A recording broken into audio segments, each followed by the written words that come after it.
povurlarni deyman, zo'r deyman, sadaqai joriyasi bor deyman. Nima deydi ular? Bizga kelib yeyotgan mijoz, aytaylik pulini to'ladi, pizzasini zakaz qildi, oldi, yedi, ketdi, to'g'rimi? Shu narsani zo'r qilib, to'g'ri qilib, aynimagan narsa bilan yoki yaxshi mahsulotni, sifatli mahsulotni pishirib berish bu bir yo'li. Ham bundoq qilib pishirib berish ham bir yo'li. Haligi mijozini bilmaydi yeb o'tirgan odam. Tushunyapsizmi? Lekin pastda povurlar uni chotki qilib berganda, u o'ziga bir qanaqadir savol bo'ladi. Tushunyapsizmi?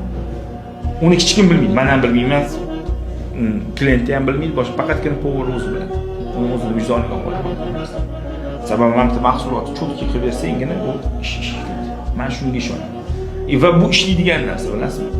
Bu uzoq muddatda bu Xudo xolasa o'z natijasini beradi. Baribir ham odamlar bu bitta keladi, ikkita keladi, 10 ta keladi, 20 ta keladi, keyin tushunib yetadi. Bu deydi, mana bu sifat bor ekan. Har gal kelsang mijoz toza, har gal kelsang mijozda sifat mana shunaqa.